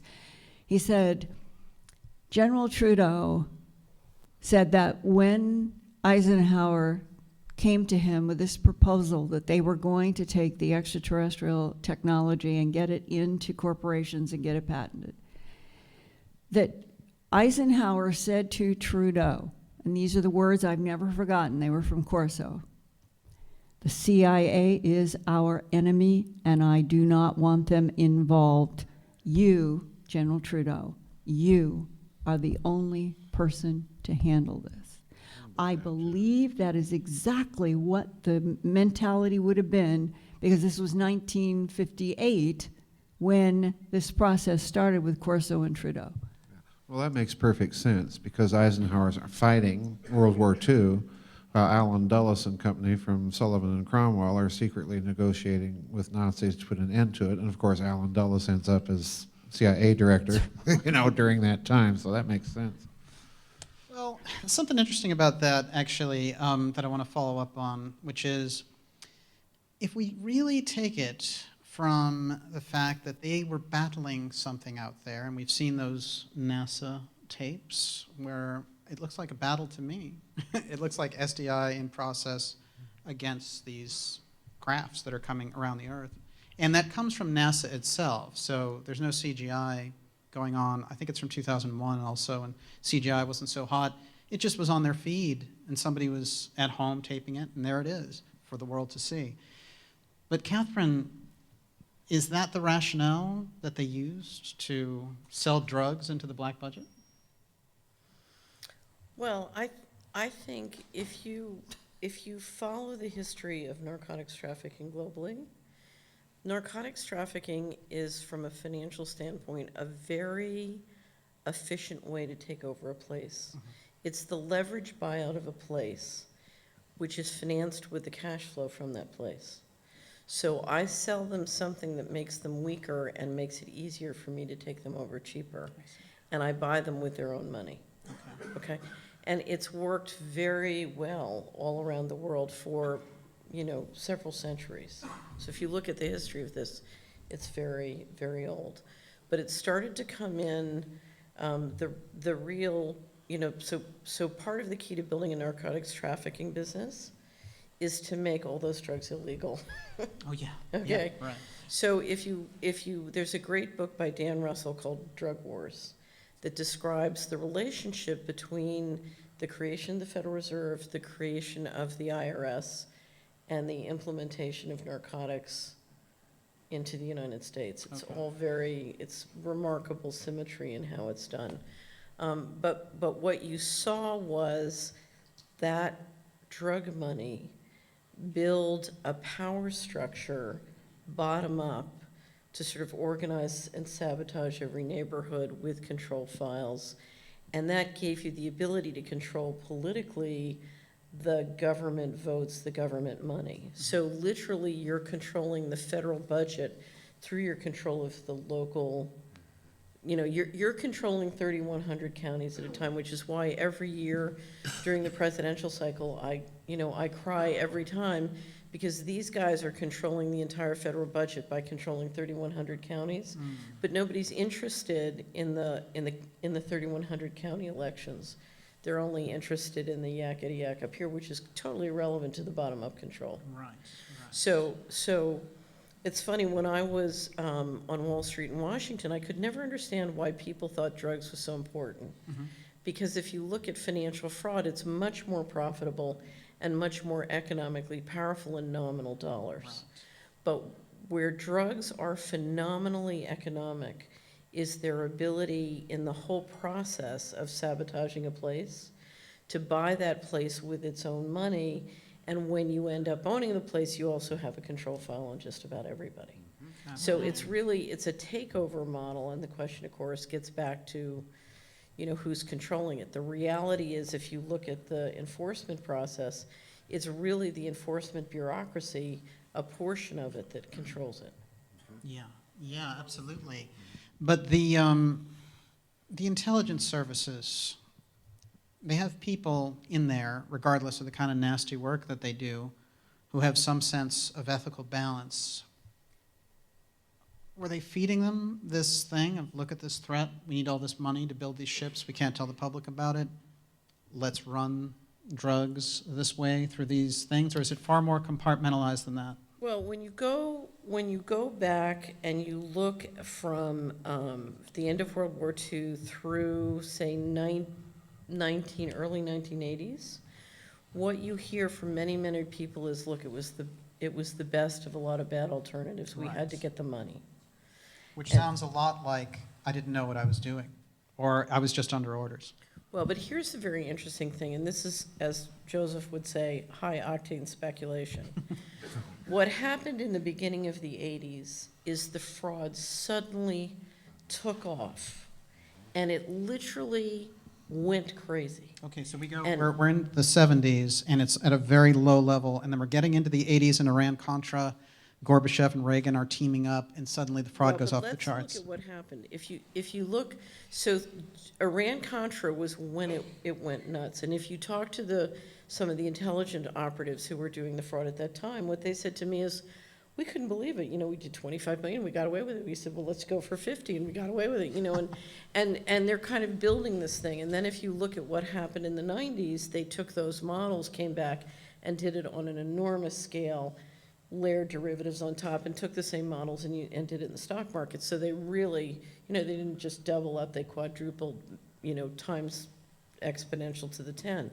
But it all started, and there was a moment when, all these guys are managing it, and they seem to have some sort of control, and it's ugly and it's difficult, but, as the Godfather would say, this is the world that we, Yeah, oh, yeah. And then suddenly, and I could never figure out what was that. And then I was watching the interview of Norm Berglund, and I Rings got of Saturn. I got a copy of Rings of Saturn, and he's describing how Voyager passes Saturn, and they think that these are, live spaceships, plasma-based spaceships. The thing in the rings was Right. the science article. Right. And I think what happened was they got a load of what was docking in the rings, and they just Scared him. it scared them down to their, to the tips of their toes, and they said, I don't know if you've ever seen a dog suddenly see a bigger dog for the first time. I had a Saint Bernard, no, seriously, I had a Saint Bernard who was the most sluggish dog I've ever had, and then I took him down to the stables, and he saw my horse, and he went crazy trying to kill the horse. And it was like his brain turned off. He was out of control. It was primordial. And that, I think, is the reaction of the black budget and that culture. They took one look at that, and they said, trillions, we want, I don't care how you get, just do it. And it literally went out of control trying to get very enormous That's amounts so of money. fascinating. Now, here's something that's interesting on that, and I just want to summarize that real briefly. We, were aware, certainly, that there were craft out there. We've been aware of it for many years. And, we had our own space program going up there. We've seen them. And so, at some point, they go out there with Voyager, and like Berggren reports, they see these large-scale, really almost planet-sized craft, and all bets are off, and they go bananas about it. So my question from there is... They say now that Voyager shut down, and during that period, they couldn't get any pictures, yeah. Yeah, actually. Yeah, that was in my Popular Science a year ago. Oh, really? Yeah. Well, Joseph, actually, you mentioned to me when we were speaking about this that there were a number of satellites that shut off at certain points. Can you go into that? Well, yeah, you had I forget which one it was, the Mars Orbital Observer, I forget what the actual official name is, that we were told went to Mars, and it either was turned off or crashed. I think the explanation was it crashed. And I remember this because I was talking with friends about it. I even talked with Richard Hoagland about it, and we just had a good belly laugh over it. Because we were told that one team of scientists managing this thing was and this was on mainstream media, okay?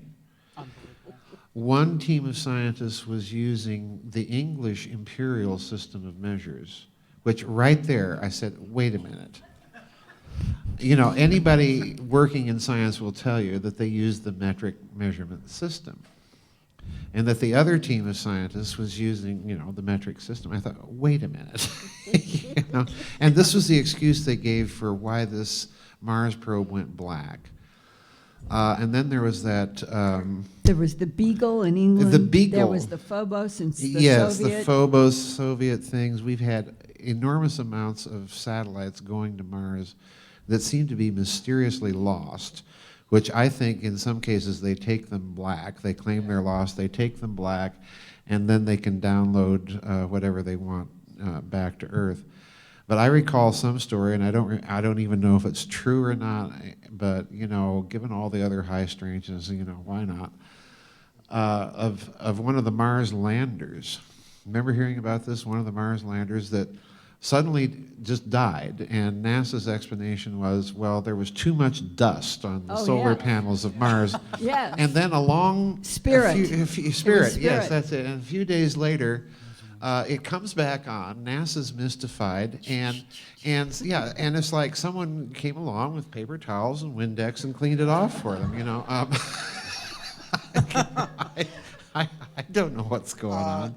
You know, that's so fascinating because Linda, you had an experience, and I was listening to it, and it takes a lot to shock me, really. But you were talking to this scientist about Ceres, and it was really some of the best, most up-to-date reporting. I think you had the info on that before anybody. And so you're talking to him, and you are trying to get him to describe, this spot that keeps showing up on Ceres and the history of it, and it's actually been there for a number of years. And you say, yeah, but it'll be going by again, and you should be able to get better pictures. That's right. And what did he say to you? He said, "We do not have a camera that will give us the resolution we need." And I said, "Why?" And he said, "Because we didn't have enough budget to get the camera that we needed." Now, But we've lost $2.2 trillion. and honestly, you run into these kinds of was discussions, and you don't know whether the scientist is truly innocent and naive and was told we can't have the camera because the Department of Defense says you can't have a camera, or they didn't have budget. That is a true story that it persists to this day, and they are now still saying that in December, when the spacecraft gets down over, it's supposed to be 235 miles, the lowest point over Ceres. And have any of you been following my work at Earth Files about what happened? I had done 3 different interviews with 3 different scientists involved with the Dawn spacecraft. And the last one was with Christopher Russell, he's sort of Mr. Planetary Scientist at the university in UCLA. And he, at the last interview before I talked to him twice, he was totally enthusiastic. "Linda, I loved talking with you. You've got to call me back when we get to 970 miles, which would be in this fall." So I called him up on exactly the date that he had told me to call him. And we're starting an interview. He had said yes, and we're getting into it. And I start saying, "Sir, I was hoping that for this interview that I could have some of the 970 mile above the surface so we could see these spots closer." And there's nothing. I said, "What they've put out on the net is really an old photograph." And he said, "Oh, I know, we have lovely new photographs." And he used the word lovely. And his voice sounded depressed, and he said, "But we have a scientist who has a paper with a hypothesis about what the white spots are, and it is being embargoed by nature until they approve it." And I said, "Well, has it been accepted?" He said, "No, that's another problem. It hasn't been accepted yet." I said, "Sir, am I understanding that you're telling me that you haven't released any of the new photos on Ceres that taxpayers paid for because nature has this embargoed and has not even approved the science paper?" And there was this pause, and he said, "Yes, it's true, Linda, but you are right. The taxpayers have paid for this. I'm going to call up the editors of Nature and see if we can't come to a compromise."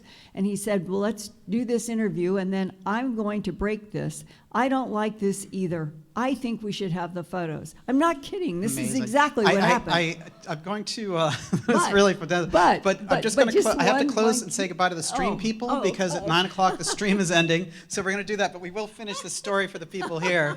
So for all the people who've been watching from home, oh, okay, you're going to keep going. Okay, great. Well, they're going to go, the live stream will keep going as well. Well, I just wanted to Okay, finish. but when we're done with this section, then we'll have some questions. Well, Okay. this is worth hearing what happens, because he had said call back the next day and about these photos. And when I tried to call back, now he's not taking the phone call. I emailed, sir, is there any possibility of getting these images? And here was a man who was asking me to call him. And the next day, nothing. And all of you are sitting here, I'm sure know, there has not been a single release of the 970 over the Ceres crater. And we're supposed to be at 235 in the third week of December, 235 miles. If they have not released photos by 235 in December, honestly, what are we up against? Does this mean that somebody is trying to keep the Earth now from knowing about something that might be a structure? None of us know.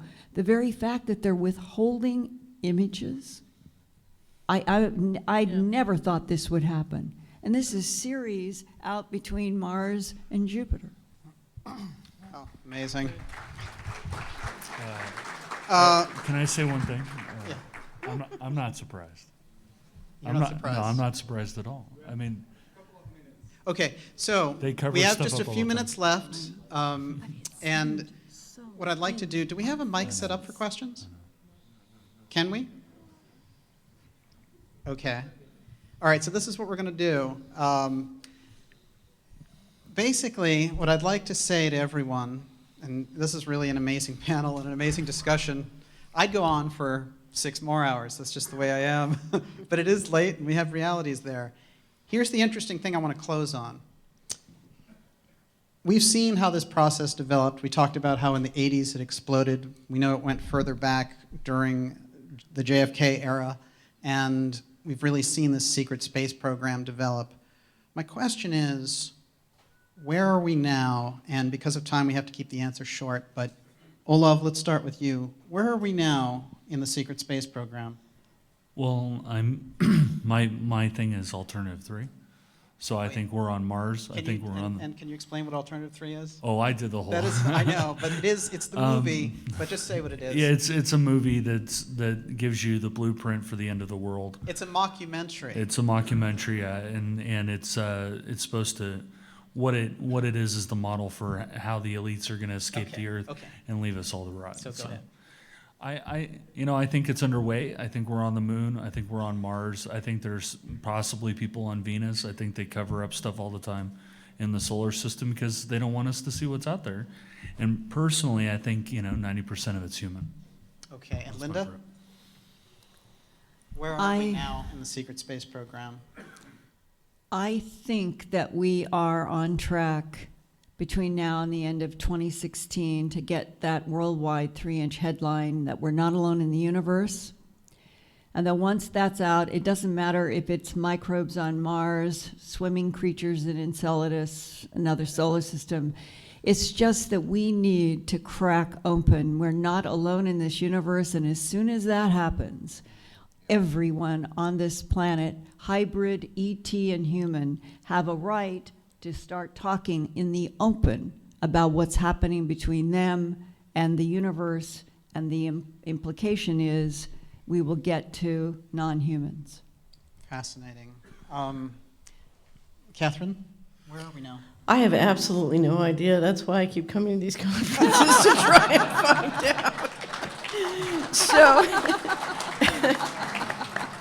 I blew my chance to have lunch with aliens. So ever since then, but Can you tell that story real quick?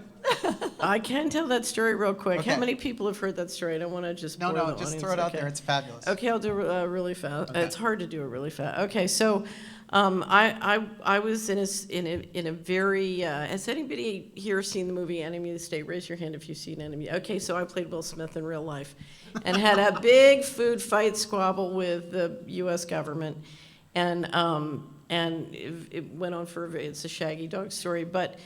Right at the beginning, a fellow who ran a think tank that did a lot of work for the Navy, probably somebody you've run into, called me and said, I see from the papers that you're available and I had dinner with him, and he said, look, the Undersecretary of the Navy and I are interested in doing a very high-level strategic plan for the Navy, and we would like your help, and we see from the papers that you're probably available. And I said, well, according to the papers, I'm going to be in jail shortly, so the Navy might not want to be associated with me. He says, oh, the Undersecretary knows that's just politics. Don't worry about it. So the Undersecretary and his wife came to my house for brunch, and we had a very nice thing and agreed.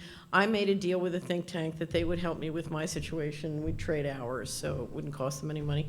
And so off we went, and we went to a series of think tanks, and I had all these really fascinating meetings with a group of retired admirals and generals who kind of hang out and get paid by these think tanks. And after about the third meeting, I shut the door after it was over. I said, look, I'll call the gentleman Harry. I said, look, Harry, I'm a very high-performance person. I want to know what's the deliverable here. I want to know if we do something for the Navy, we need to do a good job. They need to get the report and say, wow, this really helped, this really worked. So I want to know what's the deliverable, what's the bottom line here. And he said, well, the Navy wants a high-level plan on how to function in a world where the average American knows that ET exists and lives among us. And I said, well, I don't know that. I don't know that ET exists and lives among us. And he looked me dead in the eye and said, would you like to have lunch with some aliens? And no, don't laugh. Because my number one fear here is disinformation, because 90% of what's going on in this world is disinformation. So I had this image. Suddenly in my mind, I could see myself checking out at the grocery store, and there was the National Enquirer, and it says, Fitz thinks she's lunching with aliens. And I thought, that's how they're finally going to get me, because this was quite a food fight, a lot of PR going back and forth. So big smear campaign. So I said, John, I'm dealing with too much risk now to be seen lunching with aliens. Great line. So I said, are there any books I can read? And that's when I read Corso. I read every book on the tie, many, about 25 books, high speed, boom, like that. And I couldn't make any sense of it. So then John, the project petered out, and I was calling him Harry. Harry asked me to join the board of the think tank. So the first day I walk in, and James Woolsey is sitting with his back. CIA director. Former CIA. He had left in '95. And I was trying to figure out who was doing all this surveillance and physical harassment and smear on me. I was like, who's my problem? And Woolsey's flipping his pen. I sit down next to him, and I said, James, how are you? It's so good to see you.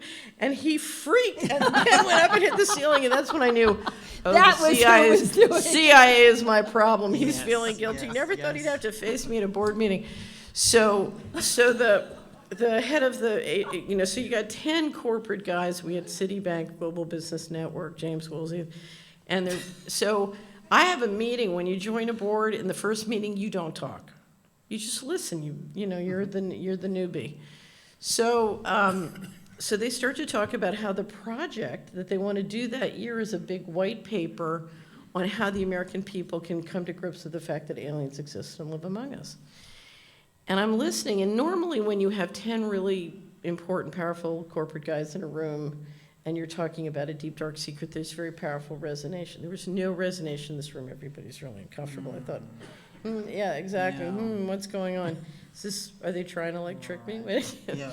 And so anyway, one thing led to another, and I had to, I decided I would leave Washington and move to Tennessee. So I went to resign for the board. And that's when I was publishing on the narcotics trafficking by the American military and intelligence establishment. And the executive director got very upset with me. He said, the military would never deal drugs. I said, wait, you're saying aliens? We could have lunch with aliens. But we can't talk about the military trading drugs. Right. He said they would never. I said, Vietnam was a drug war. Where have you been? So it was kind of, your head needed a bungee rope in all these situations. But anyway, so I left, and then when 9/11 happened, 9/11 was very effective. It was achieved many different goals, but one of many goals that it achieved was helping to move a lot of the black budget on budget. Okay, because one of the problems, it had become so dysfunctional to get the money by illegal means that you really needed to much more systemically, so there's a big shift in sort of the financing, making it much more sort of professional. Anyway, so I kept trying to interest all the group, the 9/11 Truth Movement, in looking at the black budget. Because to me, whatever was going on, it was very driven by black budget money, black budget technology, et cetera. I just didn't think we could look at it without asking those questions.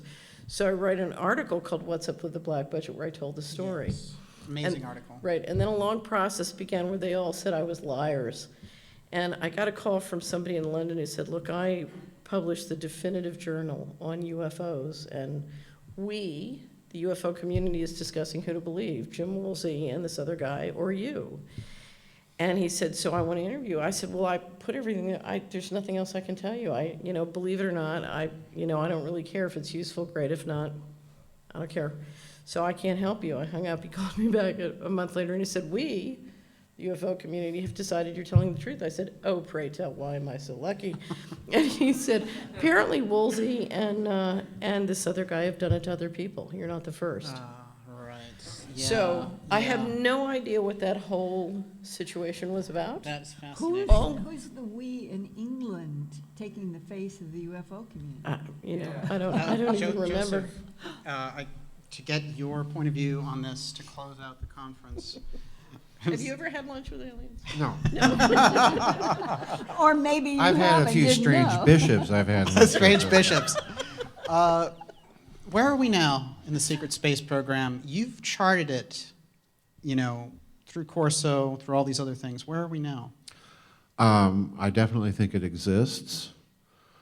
I think it has existed for a very long time. Like Walter pointed out yesterday, it could be all the way back into the 19th century.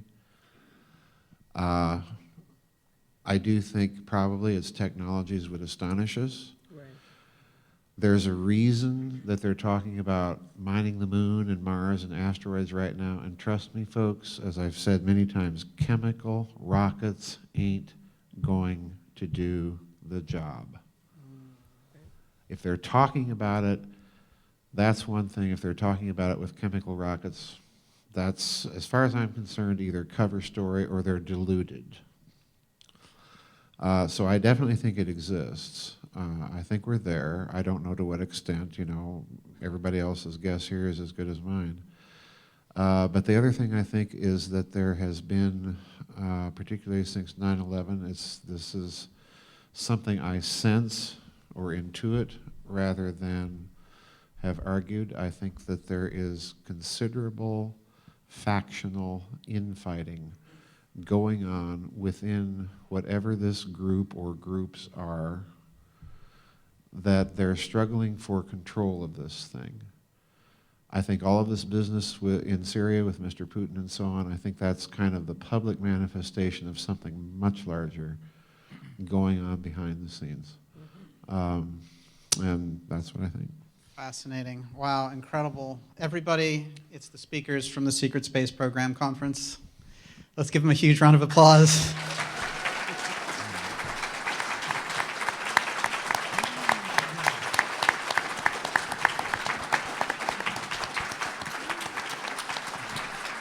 I'm gonna wrap it up.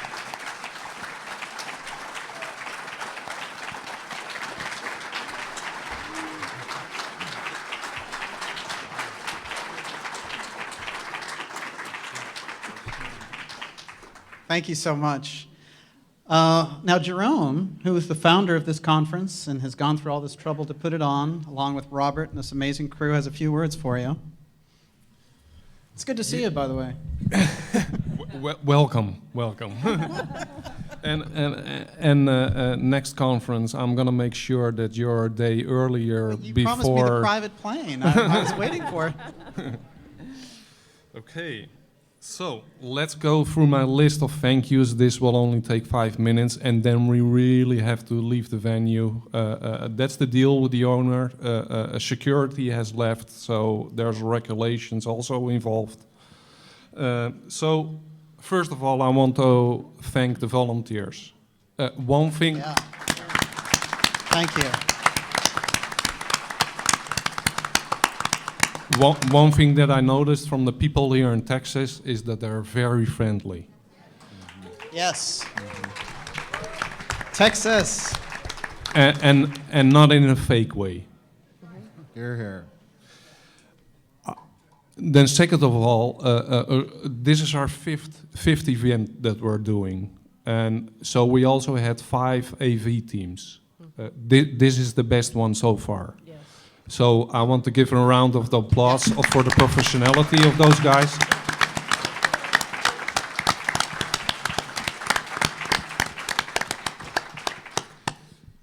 Of course, there's no conference without an audience who's gonna pay substantial money, and I'm aware of that. These things cost a lot of money, but also for the people who are coming, it costs a lot of money. Some people fly in, take off from work, rent a car, pay their ticket, need to buy food. So I want to thank you for making this possible. I also want to thank the people on the live stream for chipping in, who don't have the funds to make it here, but want to be educated more, and I hope to spread the news about this.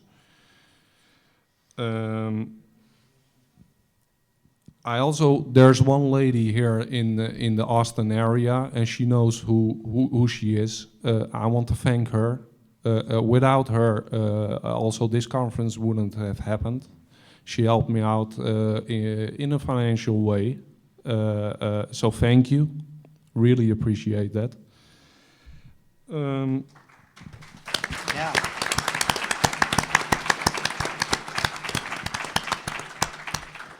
Of course, I want to thank the speakers and Daniel, because what Robert and I are trying to do is we're trying to change the conference culture in this whole alternative community. We have to step it up, people. So that means that we have to get more credibility, and that starts with inviting the right speakers on the program. There's too much woo-woo out there. There's too much disinformation. It has become entertainment for the most of us for all these years. And we need to come up with a product that is going to be accepted by mainstream. Because if we think in the alternative community that change is going to come from us, then I think we're naive. The numbers are way too small. We need mainstream to make the paradigm shift. At least that's my personal opinion. But mainstream is only going to accept a product that looks good, that feels good, and that they understand. And so step by step, we're trying to get to that level.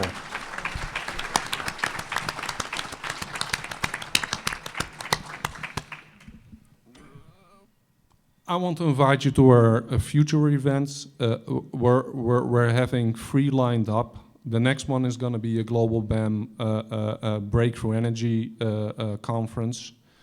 The one after that, we're going to do about transhumanism, because I think that is going to be a very big topic the next coming years. And Elon Musk and those other guys are correctly.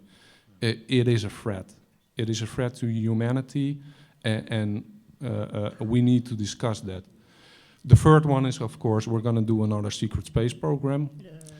And I don't want to make any promises, but from the 5 venues that we had, this one is also the best. Yes. Yeah.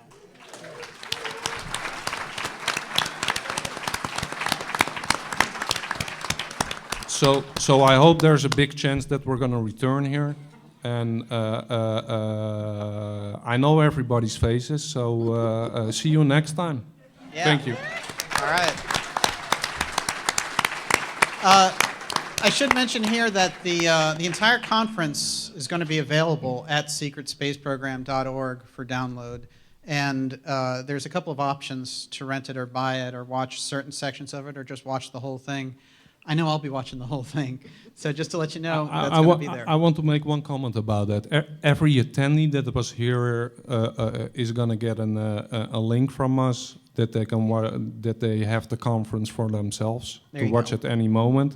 The people there is a little bit confusion on the stream side of people. If you have bought a stream, you will also be able to watch it whenever you want. It's not that you have to buy it again when we put it online.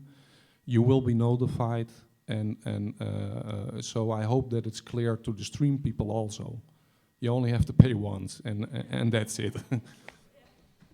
Did you get that, stream people? That's all, folks. Thank you very much. You've been I'm so glad you fantastic. got here. I know.